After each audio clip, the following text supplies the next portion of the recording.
What's up, everyone? Thralls here once again. I'm Necrotic. I'm Jammin John. And we have an album review for you. So yet another one we missed while we were on our fun little excursion in Maryland. By the way, thank you, Melomania, once again. That shit was fucking fun. Oh my goodness. Thank you, Chris and Kelly. Thank you guys so much. I had a phenomenal time. Whew. Absolutely.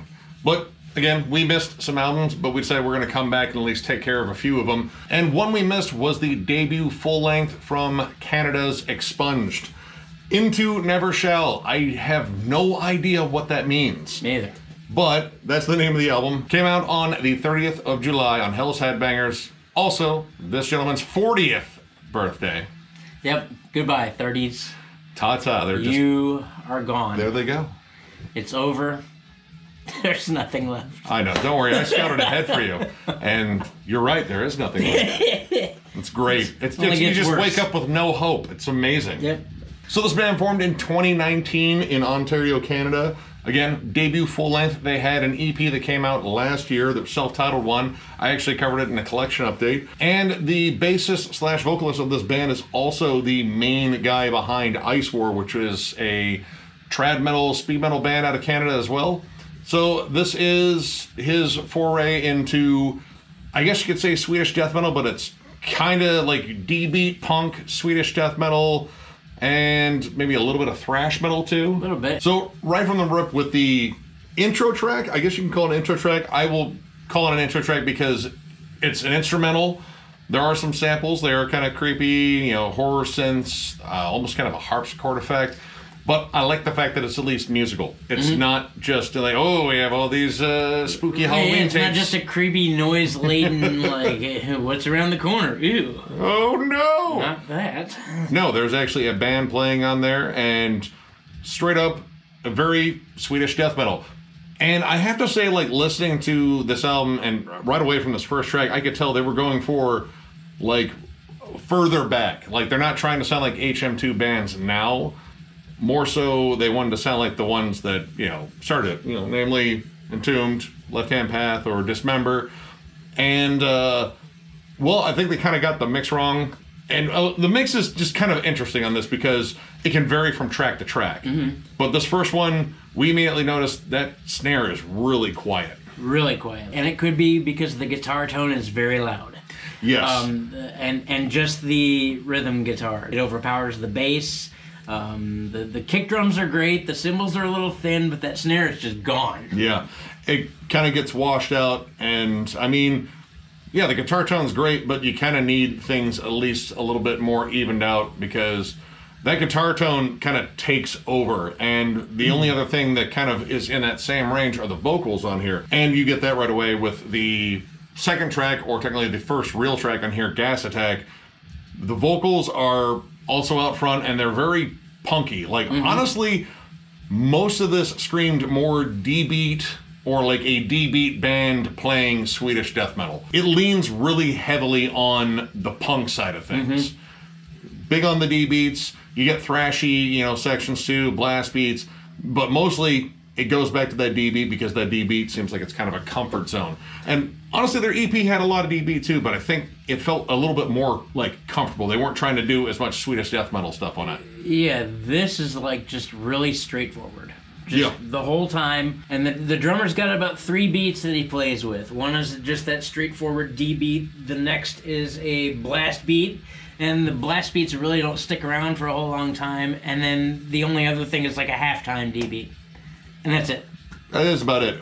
Honestly, looking up members of this band, I really wasn't sure if this was a real drummer or a drum machine because it's one of those where it's so consistent in terms of like how everything hits. Granted, plenty of drummers can do it, but it kind of sounded like a drum machine, but at least they went for a natural sounding kit. But yeah. I don't know, it was kind of something we were wondering on this one because even looking up stuff on this, it was kind of hard to find out who produced this or whether or not this drum machine was just named because it had initials, much like every other member of the band. But when it came down to looking them up, this is the only thing this drummer has been a part of. So, I don't know. There are bands that have named their drum machines before. Sure. I mean, I'm pretty sure Morticians named their drum machine. Yeah. Probably something like Corpse Raper or something like that. But it's probably not. No, it's something else. But yeah, it could be. I don't know. Who knows? They might have renamed it Corpse Raper. But it was really kind of hard to tell. And that was kind of the thing. And with the production being as like murky and muddy as it is, and this isn't like the really good kind of muddy, because I love like muddy, kind of disgusting death metal. This just kind of screams, we didn't finish mixing it. And there wasn't enough separation between instruments. Like trying to find the bass on there, you know it's there because it kind of you can hear you can hear the frequency of it. You can hear the really low end of the bass. It's like you can hear him just droning on that E string, but that's about it. Like if you didn't know to listen for that frequency, if you weren't looking for the bass, you definitely weren't going to find it. The song Early Tragic End, I have a curious question. First of all, when the song starts, there's pterodactyl screaming. It sounds like what that is. I mean, just very weird, screamy stuff. But what I'm more interested in is, was there a misfire on the song? Was it like a something they didn't catch in like post-production? Or is it just simply a skip in the track that's on Spotify? Because it goes from like this kind of melodic tremolo riff that kind of sets everything up, and then it skips real quick and then jumps in to a D beat, but like it's an obvious skip. So I now I want to know, is it a skip on the stream or was that intentional? See, I don't know either, because looking at it as it was tracking, it didn't like skip ahead there, so that doesn't scream like it's an issue with Spotify. Yeah, because there were a couple times where we listened to it like 3-4 times, because I kept thinking I was touching the screen and missed it, but it didn't. It led right into it 2 or 3 times, so maybe a production error. And that was kind of an issue on here. Like, there were some things on here that I thought they could have caught, like just in terms of, you notice a vocal cadence is off the beat a little bit. And even on the track Stolen Life, the last track, the lead at the end is off time. Yep. But not that like deliberate off time, like, hey, we're going to be a little bit jazzy and weird. Not the cool off time where it was planned and they all stay in tempo.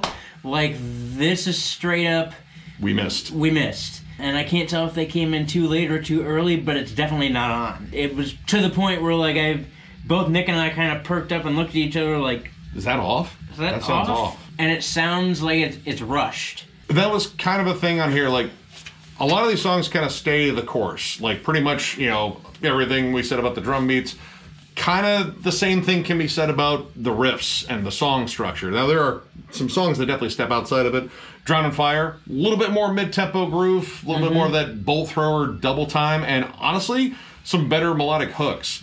And you notice on certain songs, the production can be different. Like, sometimes the guitar is a little bit crunchier. Like on Amidst the Embers.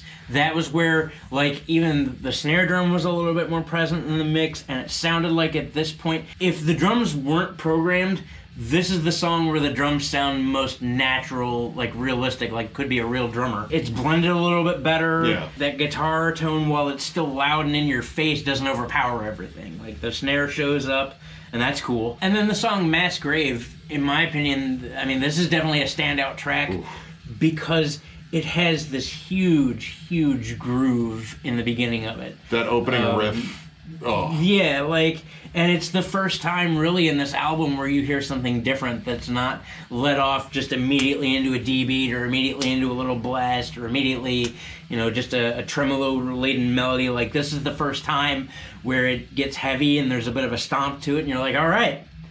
But as quickly as the band made a left turn, they go right back to making a right turn, because it just goes right back to the norm. And that really drove me nuts, because like this riff stood out. It's massive. Yep. It's got a great hook to it.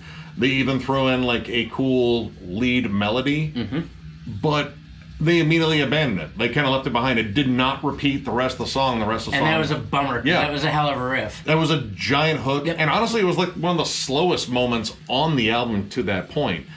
Rest of it, kind of has either that D beat or kind of thrashy pace, and that's great. I like that, but break it up a little bit. Yeah. And this was something I was looking forward to in the album, just in terms of like, all right, they're going to get a little bit slower here, a little bit dingier, and God, that's where the guitar tone really just showed off its nasty chops. But then they abandoned it, and Well, definitely kind of came off as a dick tease song, at least in my opinion. But the title track, which I can't even say that phrase. I don't even know what it means. Never Shall. I don't know what it means.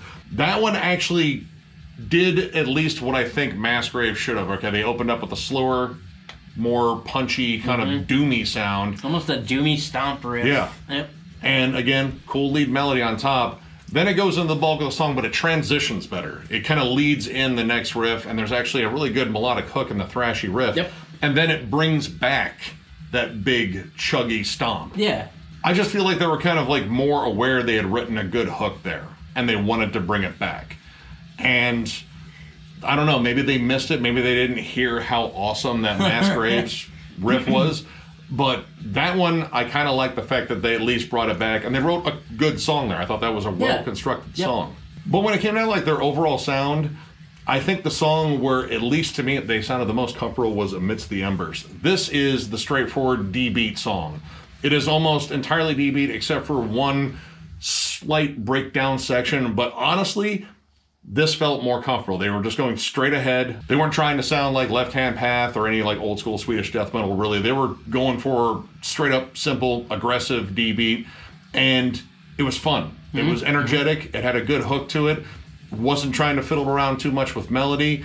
It just was aggressive. And honestly, this is where I think they felt more comfortable. They weren't trying to force anything there. They were just kind of letting all the anger out and going straight ahead. While this album is stripped down, old school, meat and potatoes, it doesn't come across as like, as energetic as I think that song is. Because, these songs are trying to throw in different dynamics, and sometimes they succeed, sometimes they don't. But this one I thought was just exactly what they needed. Just something that was punky and fun and, just kind of thrashy. Yep. And Stolen Life, the last track, while we mentioned that, the very end of the song seemed to be a little off time and, whatever. Stolen Life had, in the beginning, first of all, isolated drums, which shows that the drummer is capable of more than a D-beat. If he's real. If he's real. If he's not. He's a cyborg and he must be stopped. But overall, that song had a real Carcass vibe to it, to be honest. It did. And it was the first time, again, really, that you could pick up on something different. Yeah.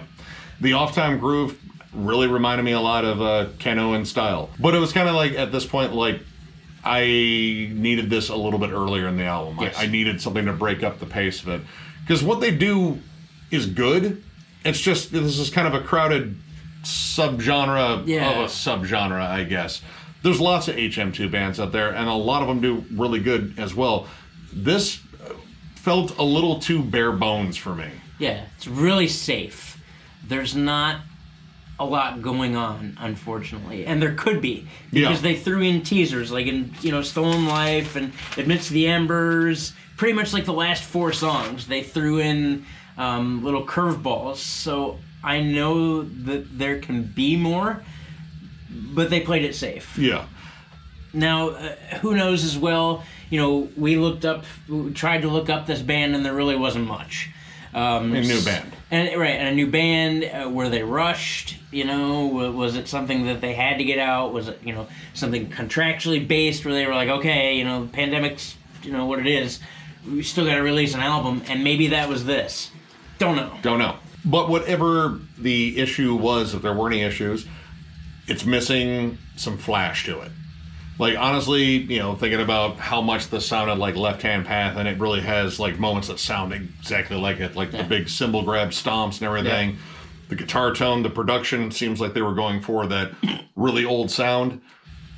It's missing the flash. It's missing a lot of the, really cool dynamics and such. Even though these guys were, raw and gritty as hell, talking about Entomb, too. Right. There was still, like, some real interesting songwriting here, and there's potential for it here. It's just, again, too safe. So overall, I'm going to give this 3 stars. I don't necessarily think it's bad. It's just kind of a middle-of-the-road album, maybe a little bit above average in spots. It needs something more. Like just, more lead work, maybe more melody. Vocals, I think, kind of need some improvement there. He's got a good kind of punky bark, but there needs to be a little bit more. You get an occasional high shriek here and there. Like where he punches himself in the balls real quick. Or like steps on a Lego and screams. Yeah.